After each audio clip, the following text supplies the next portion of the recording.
All right. It is time to hit the timeline again this week. I'm your host, Drew, at DR underscore PRA, and I am joined with Kane Fassell at Devi underscore Kane. Kane, how you doing tonight? Hey, I'm doing well. I'm ready to talk a little bit of football. I think my wife is at the point where the NFL draft just needs to be here so she doesn't have to hear about these players anymore. Is she reciting draft order in her sleep at this point, or? No, I think the thing that like signifies for her that the draft is coming is I start talking about the movie Draft Day without watching it. Right? That's Yeah, the big thing where it's like, "Oh, the NFL draft is coming." And yeah, she goes, "Oh, when are you going to watch the movie?" Because I watch it at least once or twice before every NFL draft. So she's aware it's happening. Um, so next week, sometime during the week, draft day will be on, and movie night. yeah, and she likes the movie.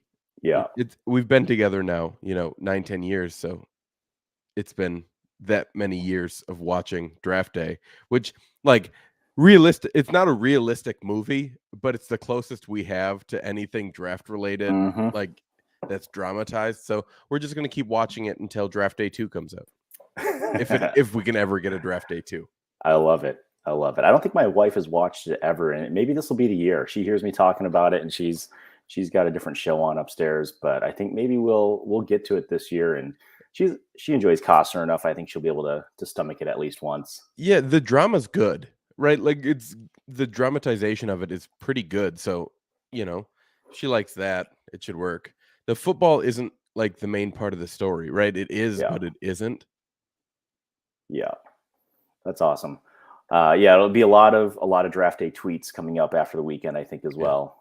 So can't wait to see. I've already seen a couple of post-it notes, no matter what post-it notes edited and Oh posted yeah. on Twitter already. So see where the community lands Oh, there. I have So one here that I made. It says Zamir White no matter what.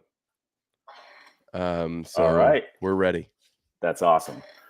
Well, yeah. So not a whole lot in the news that I saw this week. Earlier today, it looks like Debo finally came out, and everybody was speculating after he updated his social media and stuff, and looks like he's requesting a trade. Um, I didn't know if you had any thoughts there. Is there anywhere you think would be a great fit for him if he or if slash when he moves on? Um, I don't know what would necessarily be the best fit, right? The big reason why he wants to trade, it's not just money related. He also just doesn't want to be used in this hybrid role. Wants to be a little bit more of a true wide receiver. Um, so that basically tells me that we're he wants to look at more of a not as progressive thinking offense as what he currently has, which is weird to say, Yeah. right? Um, so I think that could be a place like the Packers might be in the market for wide receiver. Granted, they have a lot of picks, so that they could take a wide receiver there. Um, I think the Jets would be a little interesting. Okay. You would be going back with Robert Sala or Saleh, so their connection there. I really don't know where he's going to end up landing. I saw someone say, "Well, it would look great on the Vikings," and I agree. That would be a hoot. Yeah. But For those of you who aren't aware, Kane is diehard Minnesota through and through. Gophers, yeah, Sky Uma, right? yep. I actually had a friend down here in Tennessee from the Twin Cities. He's back there now, and we had a Sky Uma Dynasty League for a few years. Yeah, So it was all it Minnesota themed. yeah, it's a blast. I love it. But I think the interesting thing that kind of came out with this Debo news though is that he kind of requested a trade a week ago, right? And so it's interesting that the news is just coming out now when it happened a week ago. And I I don't know what to make of that, Yeah, but I think it's interesting that there's some tight lips yeah. in That's the usually stuff that comes 49ers out pretty or quick. So, yeah. and then I think I saw a tweet or something. Maybe I don't know if it was in the Discord that I'm in with you all that he might wait until he finds out where Baker Mayfield lands. Huh. Which that was a quick. I'd like to know more and what he sees there, but I don't know if there's a college connection or something in the past where Nope. they had any kind of reason to like each other there. But yeah, we'll see. And assuming he's out, what are your thoughts on what the 49ers do then? Do you think they draft someone to replace him? Do you think they just kind of roll with what they've got, see what's in the free agent market later on once the rookie draft is settled? Yeah, I think they end up drafting someone. I think they were going to draft someone regardless, right? They had 2 wide receivers and not really a lot after that. Yeah. Between Ayuk and Debo, I think overall, with just what the landscape is right now, like obviously Ayuk gets a bump, but I think the most realistic bump there is for Elijah Mitchell, right? Because you're taking Yeah. away the one person that was probably going to carry the ball the most besides Elijah Mitchell. So I think wheels up on Mitchell. I think he's still great. So I think that's the biggest thing for me overall. They've been linked to quite a few wide receivers that can kind of do some, whether it's Velus Jones Jr. or a few different guys that can kind of, both do some special teams work and wide receiver and are a little more versatile. So curious to see what this is all going to do. Remember that they still have Kittle, right? We didn't have another time where we didn't have Kittle for a full season, was banged up again. So if Kittle is a full season healthy, like I don't necessarily think that they need to go out and get a big time wide receiver if Debo's gone, because Kittle has been doing that for years. Yeah. And I think just with the addition of Trey Lance into that offense, I think I think that's just going to change so much for their offense for the better. Obviously Debo hurts, but I think realistically it's not the worst thing. Yeah. Yeah. And again, they are progressive, right? So you trust that Shanahan's going to figure something out. He's going to craft something around the talent that he's got. And yeah, it's kind of counterintuitive these days. We are, Debo's hoping for something more vanilla where he gets to play that traditional role, like you said, where so many other players I think are hoping to get a coordinator or a progressive minded coach in their system. So yeah.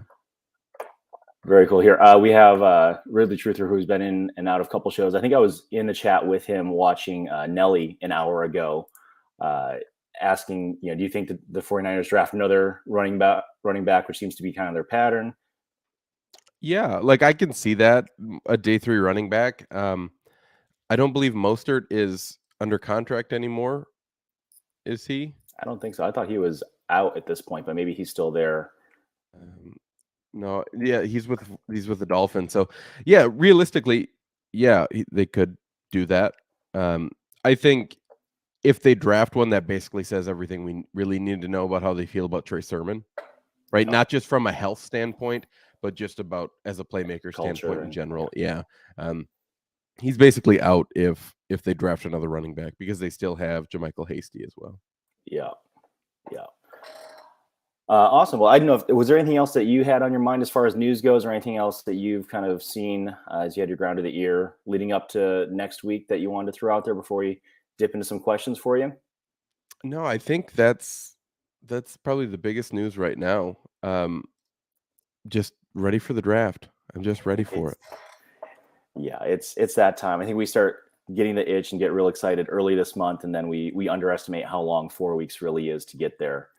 Yeah.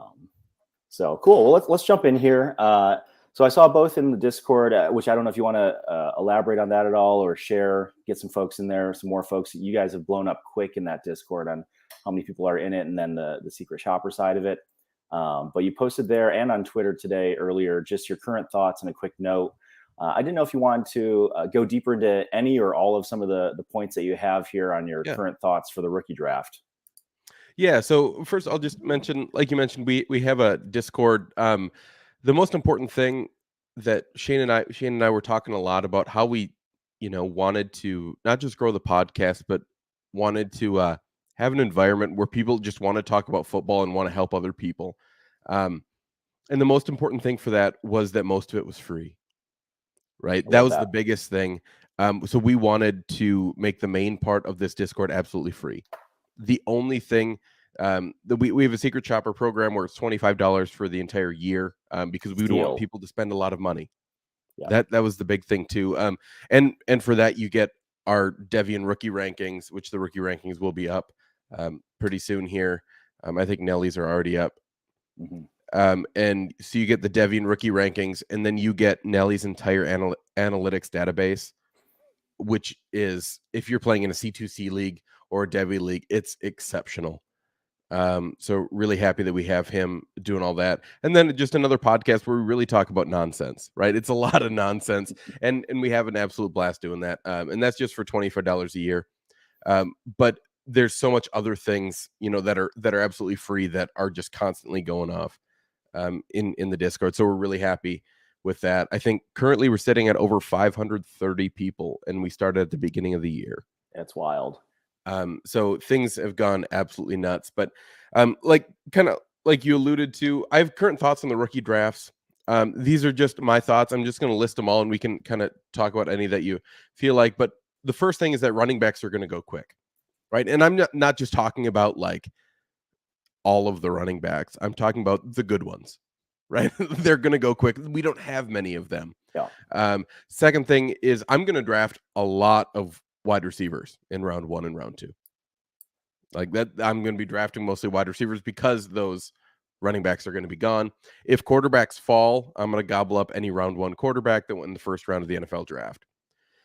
Quarterbacks in round 2 that go in round 2 and round 3 of the NFL draft are going to fit in early to mid round 2, provided that the landing spot is, kind of gross. If the landing spot is great, like Matt Corral to the Falcons is my example, I'm going to move them up. So then I would be looking at, kind of that back 4 or 5 picks of the first round, where I would be kind of looking at them in the first round. I don't have any interest drafting wide receivers in day 3. Okay. It's not helpful. Like we see it time and time again, right? Where we think that some wide receiver on day 3 is going to do it, right? Diami Brown was the guy. Like, sure, some hit, right? We realize that some hit. We get that. But 1 out of 60 isn't necessarily what I want to go for anymore. Yeah. And then you might be wondering, well, Kane, what are you doing rounds 3, rounds 4? I'm taking any other quarterback that might still be on the board that got day 1 or day 2 draft capital. And then I'm gobbling up running backs and tight ends, especially guys that can be second in the depth chart. And not just running backs that are second in the depth chart. I want tight ends, especially in the tight end premium leagues that we're all starting to play in now. I also want the tight ends that can be second in the depth chart as well. Yeah. Because if they're second behind, Zach Ertz, well, Zach Ertz is 372 years old. So, right, like I want to find any of those times where I have a potential for a value gain, only spending a 3rd or 4th round pick, right? And we know that running backs, they're 1 injury away from being worth a 2nd round pick, being worth a late 1st round pick, depending on the kind of length of that injury. So that's kind of where I'm at right now with my current thoughts on rookie drafts. It might change a little bit, depending, but from what I'm hearing, a lot more wide receivers are going to go round 1, round 2 of the NFL draft than were originally anticipated. Yeah, that's something that Shane put in the Discord, right? He has a guy that he's following that kind of broke down groups that he expects in each round, and it was pretty wide receiver heavy in the 1st and 2nd. Yeah, when you're talking about round 1, guys that have just clear round 1 buzz, 4 wide receivers. Round 1, round 2, another 2 wide receivers. Round 2, we have a guy like Sky Moore. Round 2, round 3, 5 more wide receivers. Right, round 3, 2 more wide receivers. That's a lot of receivers that are in that buzz. Not to mention, right, the one offense that will really love one of these guys, right? Yeah. And just kind of shoot them up. So I think it's going to be really, really interesting for pass catchers. And we can go into who some of these names are a little bit later too, but I think it's going to be really, really interesting with the wide receivers. It's going to be fast. There's going to be a lot of them going, and as soon as a couple go, I feel like runs. Yeah, we're going to see quite a few. And I think that first run almost starts just as we get into double-digit picks. Yeah. So I saw here, so you're going to draft quite a few receivers in round 1, round 2 for yourself. Is that because you like that many, or is that because you want to take that many shots and hope that a few of them may hit? I like quite a few of these wide receivers. I think what it's really saying is that there's not enough top-tier running backs that are worthy of a first-round pick for me, a first-round rookie pick, right? If realistically, I think there's 3, maybe 4 that I like. And I think like Yeah? is a Question strong mark? word. I think like's a strong word, Yeah. right? Yeah, You that have you'd the be 3 okay that taking. Yeah, you have the 3 that are always talked about, right? Well, the main 2, Breece Hall, Kenneth Walker. I still like Isaiah Spiller, but he's at 4 for me. Yeah. And I like Rashad White. I think he ends up going day 2. Right. A lot of that is dependent on what's that draft capital going to look like. What team is that going to land on? Yeah. A lot of those things.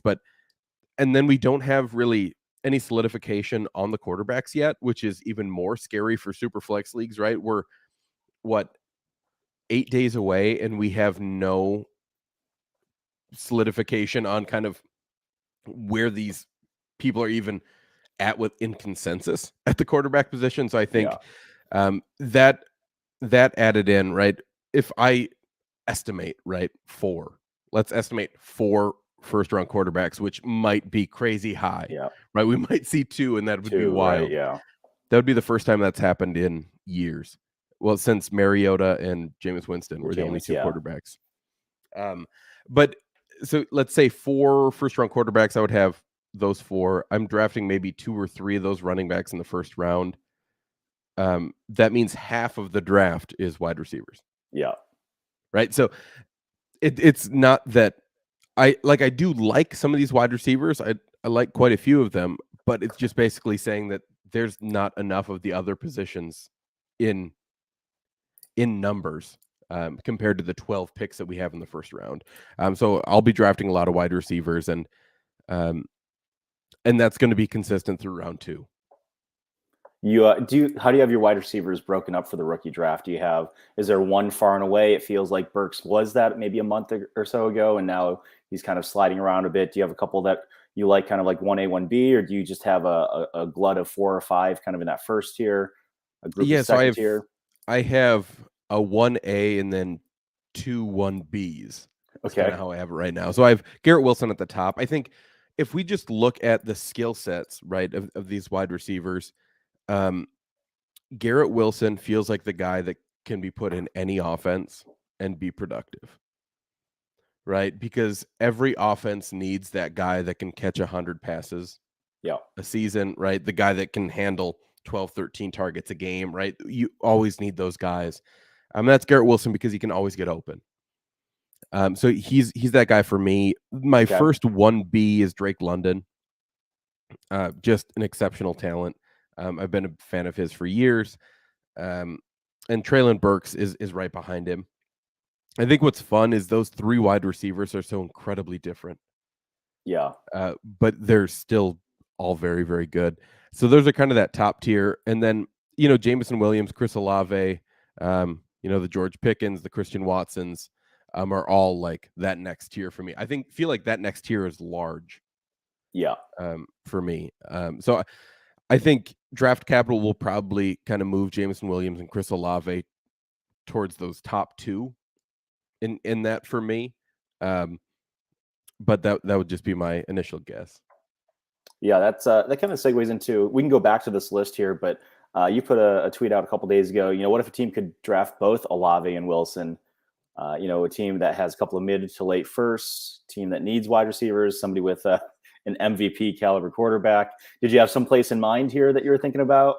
I feel like if both those guys went to the Packers, right? As a Vikings fan, it pains me, but like, think about what the Packers do.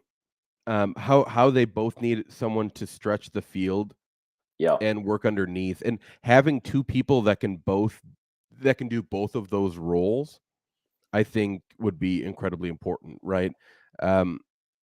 So that's, I don't know. I just thought that would be a fun idea. I was like, because I saw some tweet about, imagine having these 2 as your wide receivers in college, and you can basically run whatever play you want. Yeah. It's like, you're right. It's like, well, why can't you also do that in the NFL? So I think it would be curious. It's going to be really difficult for that Packers to make it happen, because I think Garrett Wilson just goes higher than the Packers' first pick. Yeah. But Chris Olave could definitely be in play for the Packers. Yeah. And I don't know how much of it's intentional recently, or if it's going to become a fad, but you see some of these college duos, whatever the duo is, right?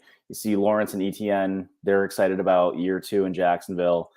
Burrow to Chase seemed like that just was an automatic connection. They had, they had things connecting that other quarterback wide receiver duos take 3 or 4 years to put together, right? So to have a couple of route runners that can play off of each other, know each other's tendencies and how to run around each other to get open, and then a guy like Rodgers, who's an absolute technician, can get it there would be exciting. So, for the NFL. Right. And you can even see it, the reason why Davante Adams wanted to go to the Raiders, exactly. Right? His college quarterback and Derek Carr. So, I think a lot of that, you can't beat that chemistry sometimes. And, I don't know if it'll continue per se, but I think it's going to be interesting to see if that becomes a tiebreaker, right? If the tiebreaker ends up being, the quarterback we have played with this player, maybe that's a tiebreaker, and that would be an interesting, interesting thing, because you can always get that quarterback's thoughts on the player. So I don't know, maybe that ends up being a tiebreaker in draft rooms. Who knows? Yeah, who knows what they talk awesome about? To be a fly in the wall there and here. I think some of us would be shocked and disappointed in what we heard, and then I think the academic and some of us would be just blown away by. It's like watching golf, and then you get the mic'd up caddy and the conversation before they pick their club, and it's like, who the heck talks like this out there? Let's hit one or two more that you have here in your current thoughts. As far as rounds 3 and 4, so do you have a couple of who are a couple of existing starting tight ends that you'd be interested in their backups? You mentioned Ertz earlier. Kittle, of course, has always got some injury that pops up, it seems like, each season.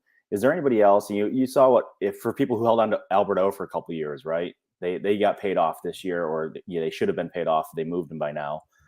Anybody else out there that as a veteran tight end, you're eyeing up their backup, and who would you hope that would be coming out of this class? So I think you could be looking at someone. I think Minnesota's interesting at the tight end position. Irv Smith doesn't have a second contract. He's been often injured. I think that would be an interesting spot, especially if they're going to continue playing 12. I think Green Bay's interesting too, depending on how long they believe that they can compete. With just Robert Tonyan basically being that only guy, and Josiah DeGuara really being more of an H-back. Okay. That's a couple that kind of come to mind right away. I think the Chargers also interesting. Yeah, seems like it's pretty open there. Yeah, they did get Gerald Everett, but it's like, okay, fine. But if they get someone athletic, I think that would be really, really interesting as well. Yeah. Ridley Truthers got a question here about tight end Jacob Harrison in LA, still worth stashing? Sure. Yeah. Especially if you're in a heavy premium. I think, like you said, most of us are skewing more toward those 1.5, 1.75, sometimes 2-point premiums, which it's amazing how okay you can feel with some of these guys that are tight end 7 to 15 now. Then he also had this one up here when we were talking about some of the rookie drafts. He's done 11 already. Good for you for drafting before the NFL draft, and every single second round has been. I would venture to say probably after what? Where do you think the cutoff is? The top maybe 8 or so is kind of consensus, and then after that, the Wild West, or what? Yeah, something like that. It really is a mess. I'm just looking at the most recent mock that we've done over on the Discord, and there's no real consensus, and it really feels all over. I think the biggest thing that we'll get clarity with, right, is the running backs. Like, which running backs actually deserve to be second round picks, right? Just because we like Kyren Williams. I think draft capital will kind of be that answer. And then the quarterbacks, right? The quarterbacks are the other question mark. Right? How many will we see with day 1? How many will we see early day 2? If some of these are day 3 picks, like I assume Carson Strong will be, he's not a second round pick to me then. Yeah. So I think that's the biggest piece that I think we'll learn with draft capital. And like I said, I'm not taking any wide receivers that don't get Day one, day two. day one, day two. So the rest of them I don't really care about. I think the biggest one that's going to rise a lot is Alec Pierce. Would be my assumption. Yeah. Because he's getting round 2 buzz, and he's being drafted round 4. Wow. Like round 3, round 4 right now. So I feel like he's gonna rise to a late second. Yeah, pick. DLF has got him right now ranked at wide receiver 15 in this class. Yeah. So I think he's gonna end up being like wide receiver 9, 8 or 9. Okay. It's a good one to file away. I don't think I've gone that far down. I think that I'm looking at their current rankings. I can't even pronounce his last name. Eric E. He's the furthest. He's about as far as I've gone. I've picked him up late in a couple of auction drafts for $1 here and there. I'm a big fan of his. One of the bigger fans of his you'll probably meet. It's clear that day 2 is out of the realm of possibilities at this point. I thought there was a chance just because he's a really athletic, tall wide receiver. And if he like went to Florida or Tennessee, he would be day 2.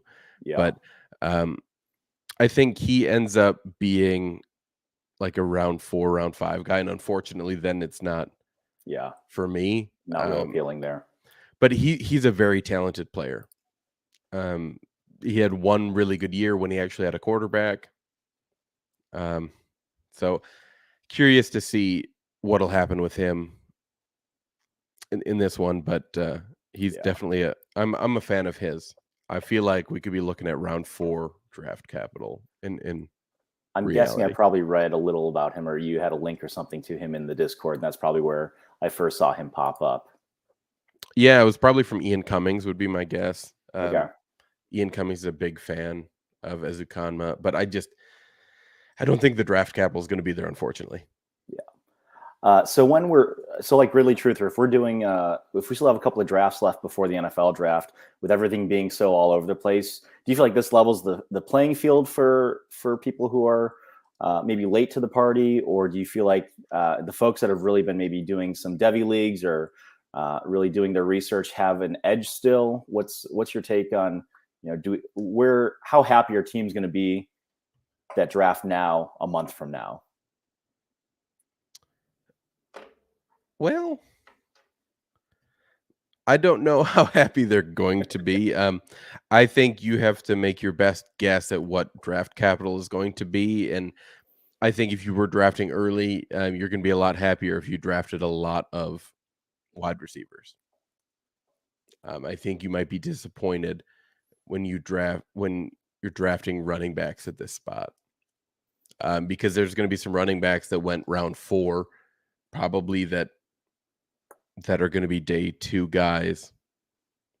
There's going to be a lot of running backs that go round 3 that might end up being day 2 guys, and quite a few running backs that were drafted round 2 or day 3 guys. So I think that's the biggest issue. And also more than likely people reached for tight end if they drafted early. Where are you comfortable taking your first tight end in a rookie draft? Ooh, late second. And that would be, well, it's seeming like Trey McBride is the best chance to be a first round pick, but if he's not a first round pick, then I'm probably not drafting one until the 3rd. Okay. Because just the chances of a first round pick tight end hitting and being like a top 8 tight end is like 80%. When they're drafted in round 2, it goes down to like 12. So like I'm not. It's a huge difference. Don't quote me on it. You'd have to talk to Nelly. I'm just guessing, trying to remember numbers that he yelled at me about. But it's a huge difference. One of the largest differences between a 1-round difference of any position. Yeah, that's wild. Yeah.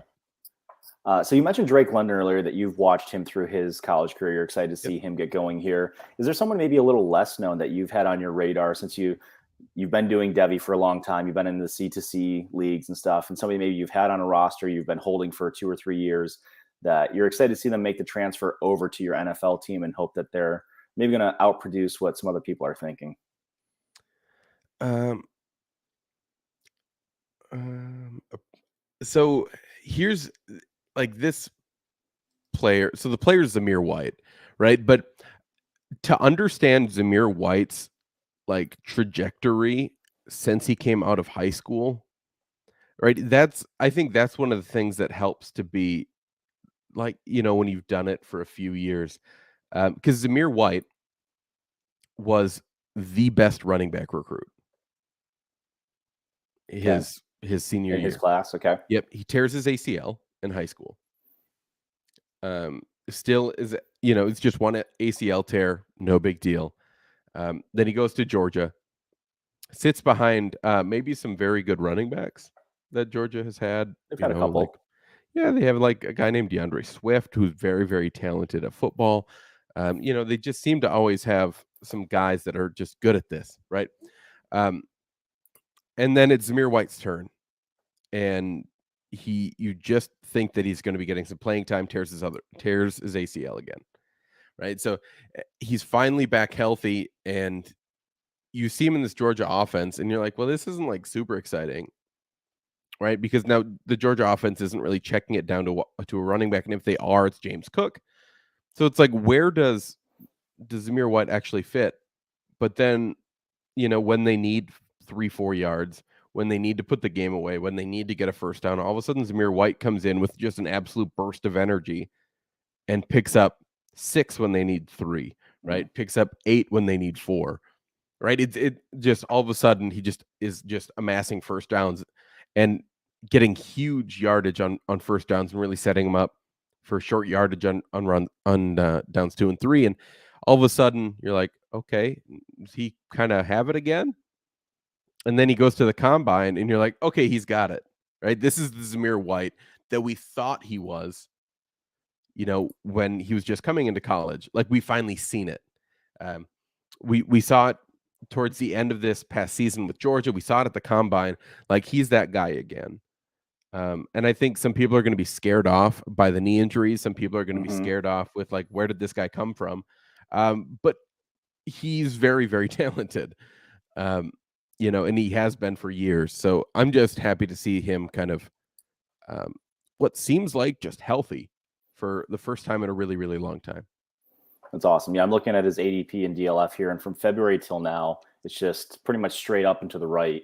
So I think some other folks are getting excited as well. So I don't know if it was post combine where people got, bought in again, but as far as the injuries go, are you concerned at all? It doesn't sound like you're too concerned about that. Do you have other players that have had similar like high school and college injuries and have still, I is it think development of their body or what's going on there? well, if you look at Zamir White, he's huge. Like, he was a grown man at 17, right? So I don't think it's like the development of the body. I think just in general, when we're talking about ACL tears, it's difficult for people to come back quickly from an ACL tear, right? And not everyone is going to be Adrian Peterson tearing his ACL, then running for over 2,000 yards Ridiculous. while being on a touch limit his first 2 games, right? Like, that's not the standard, right?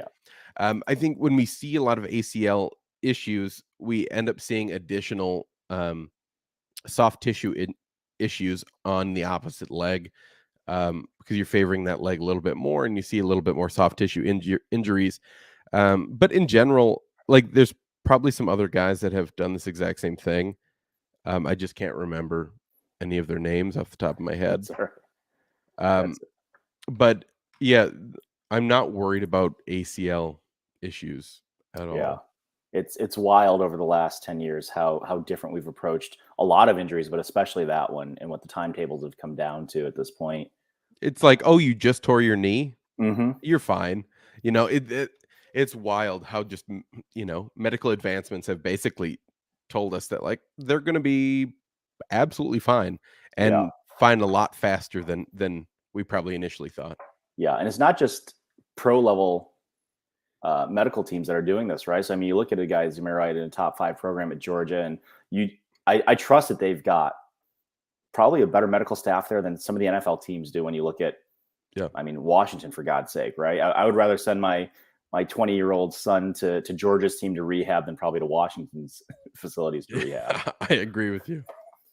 Awesome. I didn't know if there's anything else you want. A couple of our questions here that we got from the timeline. We've got one in here from Ridley Truther on Twitter as well, just around some of the rankings and trades and stuff. But anything else for the rookie draft or leading up to the draft that you want to put out there? Any new thoughts that have come to you in the last week or so that you've been watching all this play out that you want to share? I think we pretty much hit it. I think I hit. Those are just all the things that I'm kind of thinking right now. Is kind of what we went over a little bit earlier. So I think we're good. Yeah, I guess my last question for you on that is how do you stop yourself from overthinking it, or not letting the NFL draft sway too much, knowing how much time and energy you put into watching these guys lead up to next week? How do you kind of check and balance what happens next Thursday, Friday, Saturday, so it doesn't swing the pendulum too far in a different direction for you? Yeah, it's difficult. I'm just gonna tell you, it gets tough, right? Because we know, right, the correlation between draft capital and fantasy production, like that's a known fact at this point, right? And we know that we want to get a payout on our investment as quickly as possible. That's why we like getting people that are going to what we believe to be better landing spots than ones that we have to work for, right? AJ Brown, we thought that was a terrible landing spot. Mm-hmm. We weren't thrilled with Javonte Williams' landing spot. But we loved Najee Harris's landing spot, right? Because they didn't have anyone. They literally had to give the ball to someone. And Najee was just the best one there. So I think the best thing you can do is making sure that you're setting up your board beforehand, right? That you set up your board before the NFL draft. And if you want to move things around a little bit, I get it. The most movement that I'm doing is within a tier, right? So also try to create tiers, and I'll move people based on landing spot within a tier, but they're not going to jump tiers, right? So I'm not going to all of a sudden move like Jahan Dotson because he went to the Chiefs and be drafting him above Drake London or Garrett Wilson, right? That's not going to happen for me because he was in kind of that low tier 2, tier 3 receiver for me to start with. He can move up within his tier, but I'm not going to let him jump up a tier. Yeah. Not going to give him the CEH treatment. Yeah. But here's the thing. Like, I liked CEH before he was drafted. Like, I liked CEH. He was, I think, my running back 3. Okay. But behind Swift and JT, I liked him. He just, I don't know what's happened. Like, to be completely honest with you. But I think overall, if you're just keeping in mind, right, especially when a lot of people do a ton of work, right? If you're a person that's watching all these players, and you at some point you just have to believe in what you've done, right? And yeah, I watch all these players all the time, but I'm more rooted in value than just about anything else. Mm-hmm. So if the value is saying that this player is now worth more, like player X is worth more than player Y, well, then I'm drafting player X over player Y, right? That's just the way that it is for me because I care about value a ton. But I think the average dynasty player, I think, is kind of on that same thought of, well, we have to trust where we had these people before. And I know we're going to get into landing spots and people are going to be really excited, but I think realistically, they're like, nope, this guy's also still good. Yeah. And it's going to drop him in a poor landing spot a little bit, but not as much as it used to. Yeah. And I think we still see that, right? Where, a poor landing spot doesn't tank your value as much as a good landing spot might take somebody who wasn't as good before and shoot them up somebody's board. So just keeping that balanced, as much as you would cushion somebody who you believed in before, don't necessarily overreact and launch somebody up that maybe you weren't as supportive of. Yeah, or else you get Keyshawn Vaughn. Or Trey Sermon. There you go. Josh is gonna love hearing that one. He had a fun run with one of our prior hosts around Trey Sermon last year. Yeah, let's jump into a couple of these questions here, and we'll wrap this up for the week. Yeah. So we'll take another one here from Ridley Truth, who posted this in our thread earlier.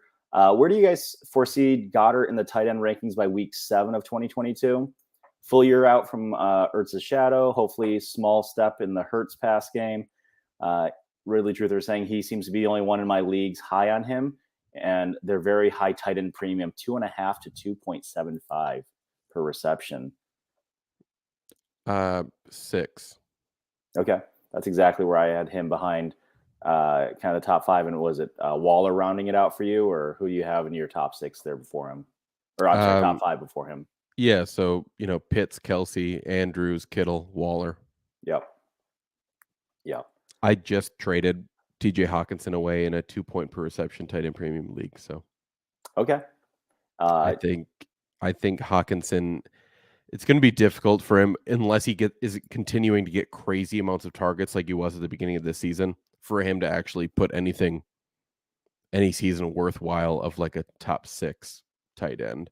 But he's being valued as like a top 4 tight end almost. Yep. So I'm fine trading him away.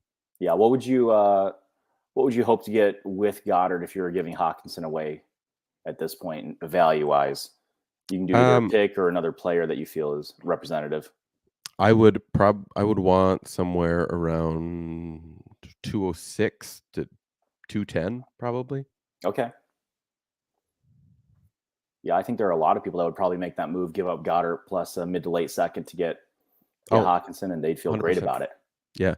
What did I get? I believe I got Jerry Jeudy and the 109. Okay.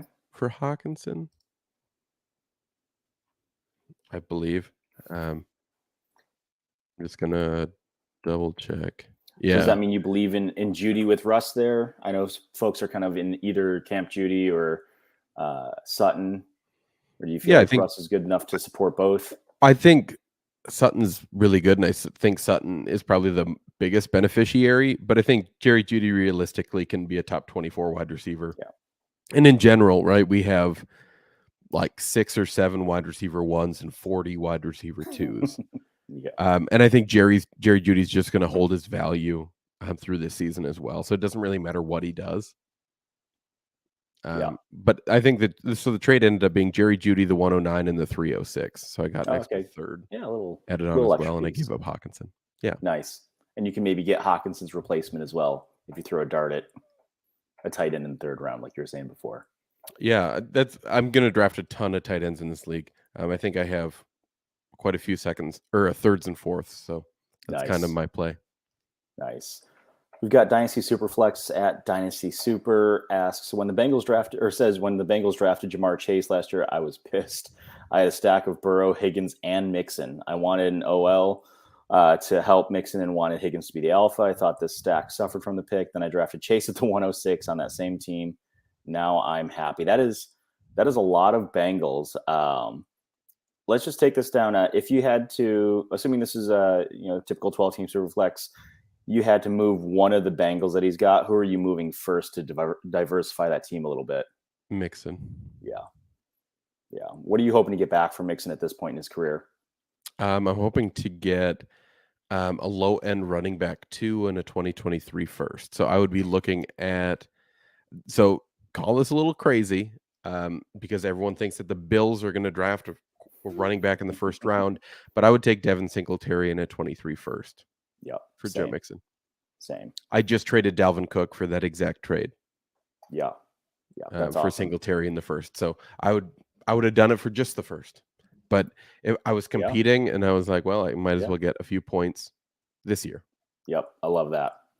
Yeah. I don't know what I expect. I grew up in Western New York, so I've been a Bills fan since they lost 4 in a row. So it's fun just to see them be good. And I have no idea where we'll go with this, but excited to see where they end up. It's hard to see a running back round 1 though. Yeah, I wouldn't expect that. They've got other, whether it's on the defensive side to cut into those 13 seconds or something to replace some of the wide receiver talent. They've got Diggs locked down nice, which I guess that worked out for both of us. We got Diggs. I think, did you all end up using that pick on Jefferson? Yeah. Is that what happened? Yep. So we didn't have a first round pick that year. We had traded it for someone. Can't remember.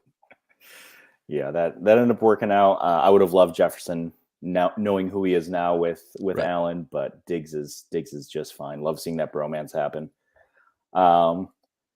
Chase Gardner at Coach Chase G. Dynasty trade, Superflex, tight end, premium, PPR. He sent Kyler Murray. He got back your QB, Kirk Cousins, Travis Kelce, a 324 first and a second. Yeah, I'm going to take the side with Cousins and 3 first round picks. Talk to me a little bit about, I know this is projecting a little further out, but you do, Debbie. So 24, who are you excited about in the 24 class? Well, they have one very, very good running back. His name is Trevion Henderson. Yep. He's the running back for The Ohio State University. That "the" was just for Shane because I didn't want to say that any other way. So he's very, very good. You have 2 good quarterbacks, and Caleb Williams at USC, and I believe Quinn Ewers is going to be really, really good. Okay. At Texas, you have Texas's top wide receiver and Xavier Worthy, he's going to get the Devonta Smith treatment for sure, because he's small.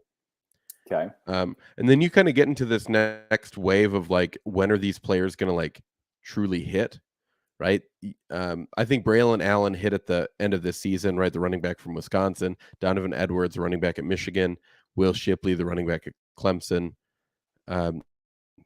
You have another good tight end in Brock Bowers, Marvin Harrison Jr. from Ohio State. A lot of guys that I'm okay stocking up with those 24 picks because we're going to see a lot of good players perform in college football this season.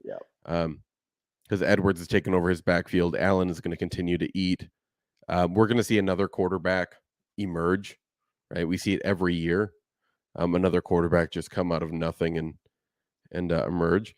And the best part is it doesn't even matter who you take right now because you're just going to accrue value. As you get closer to that 24 draft, the value is just going to keep going up. So well done, because realistically, you're going to lose 3.5 points per game, maybe, from going down from Kyler to Kirk.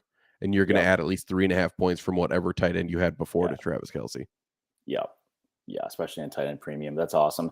And just a reminder for anybody that's listening, if you want to get more names and faces to go with some of those 24 picks, get into the Discord here. It's well worth the $25 to be able to pop open. I started a couple of my first Devy leagues this year, so being able to go in and look at the rankings between the 3 of you was really helpful when it came down to, beyond the first few folks that were household names. So definitely encourage folks to get in there. We've got one last one on the show sheet. Oh, go ahead. It's not just about the rankings either, right? The fact that you have now over 500 people that at any time can chime in when you want to talk about your draft and what's going on with your draft. Yep. And you can always on Discord DM Nelly, you can DM me, you can DM Shane about any question you might have. If you happen to have league mates that are also in the Discord, which happens a lot. The probability is increasing. The next guy also posted questions about this draft. Like, can I just DM one of these people? And the answer is 100% yes. We'll always help. So it's just an absolute blast. Like, just hop in the Discord. It's so fun. And I think if you like analytics and you don't know where to find them, the fact that you get Nelly's analytics rankings and his entire analytics like spreadsheet, right? So if you're doing C2C stuff, he has stuff on every single player. You want to know the rushing market share of the quarterback from East, West, North, Utah State Correctional Facility, like it's in Nelly's spreadsheet, right? And so that's wild too. It is. I was listening to the last Devy Marketplace where he had Felix on there, and he got a name from y'all from the conversation that he was going to go home and look up and get into, which is how in tune the group of you all are, which is awesome. So I love that.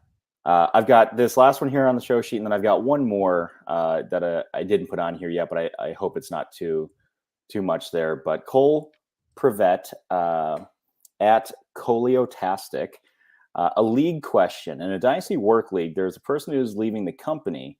He, however, does not want to leave the league. If we have people that are waiting for a spot, presumably that work at the company, should he be allowed to keep it, or should he have to give it up to someone who still works for the company? What are your thoughts on that? Okay, so two things. The first is a clarifying question. If this is in any way a Empire League, right, that would be my first question, right, where the pot rolls over.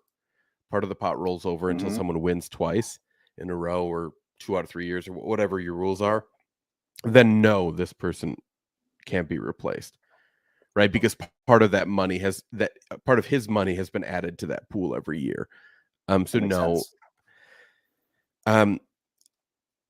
If the assumption has been made and there has always been talks that this is just a work league, right? And it's not like 10 guys that work there, 10 guys or gals, right, that work there and like, oh, we need one more spot. So like Jeff from accounting, his brother likes fantasy football, right?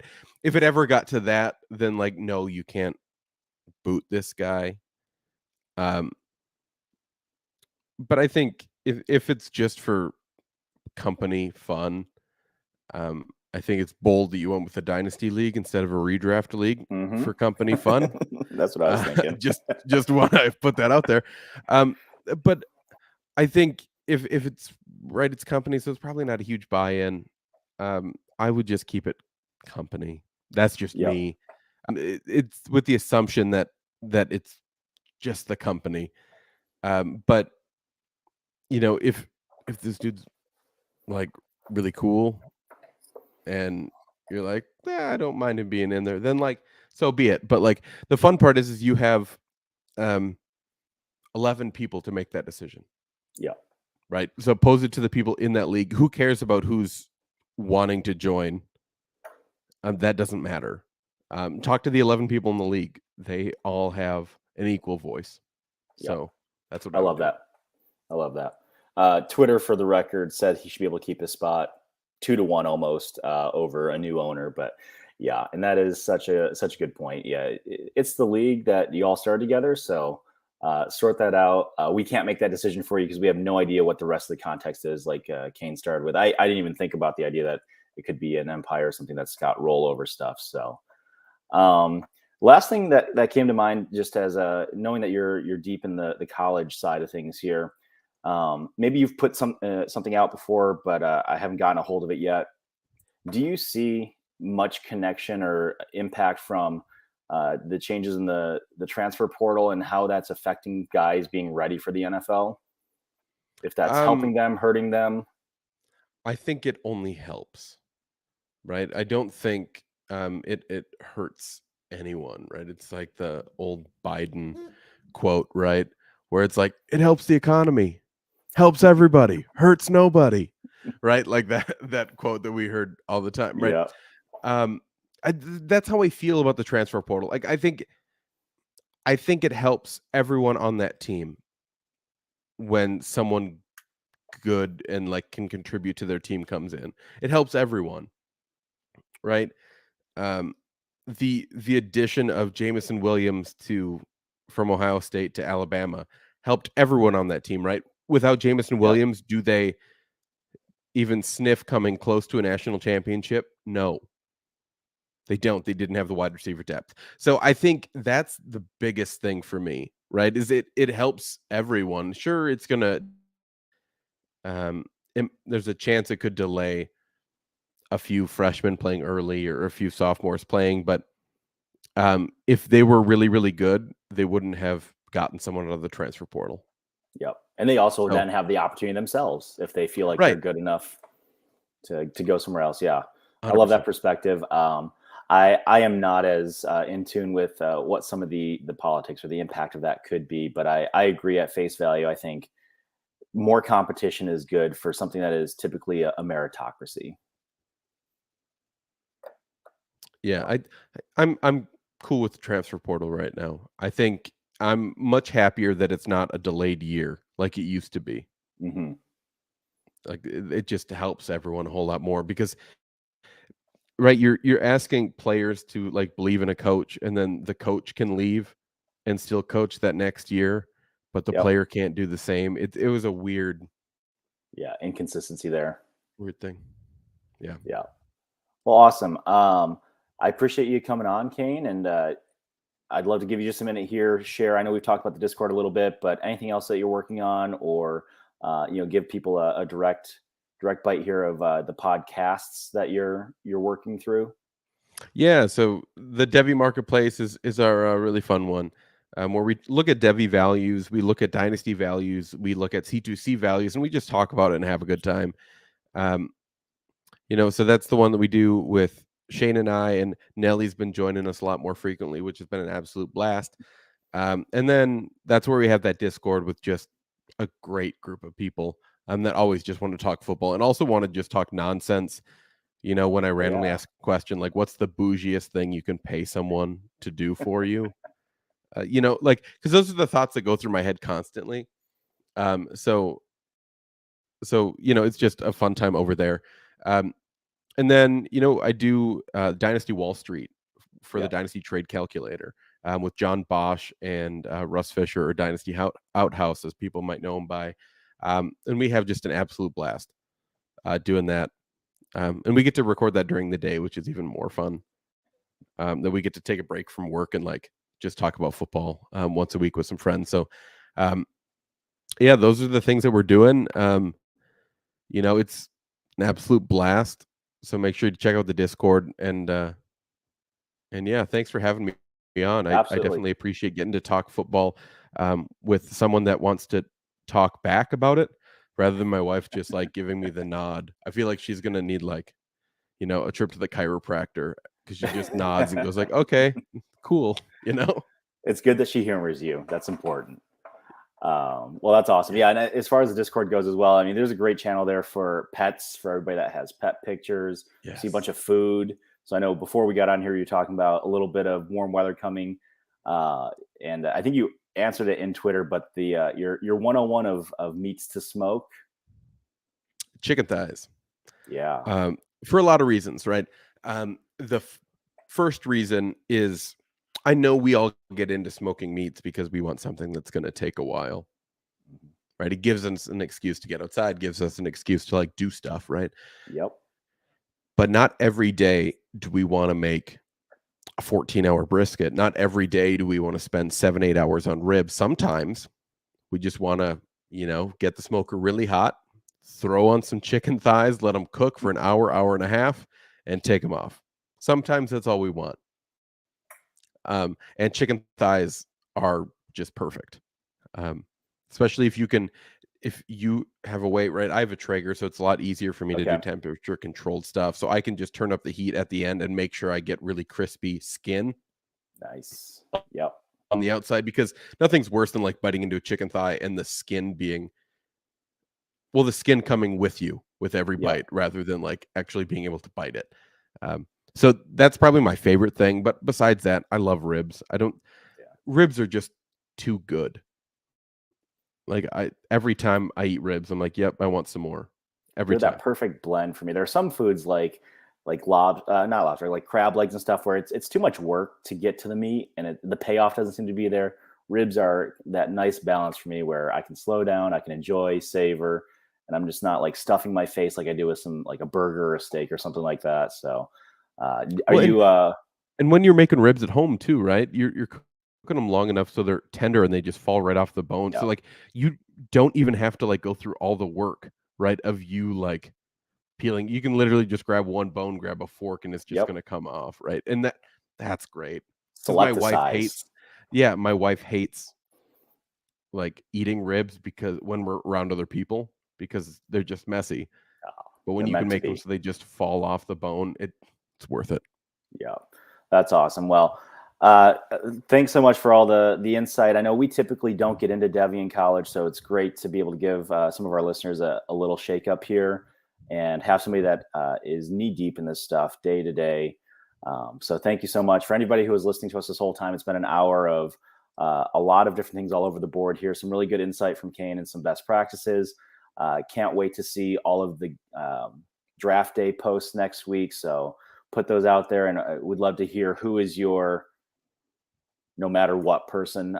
So let us know who that is. But thank you to the Dynasty Addicts podcast. Thanks to Russ Fisher. You mentioned him. So Dynasty Outhouse put all this together for us. Thank you all who are watching on YouTube. A couple of folks here that have been jumping in and out of the chat, which has been a lot of fun. Some good insights. And Ridley Truther did share, those were all mocks. So he's not committed to those 11 or 10 of those 11 were mocks. So a little less commitment there. But thank you again. And with that, we are out of here. Late.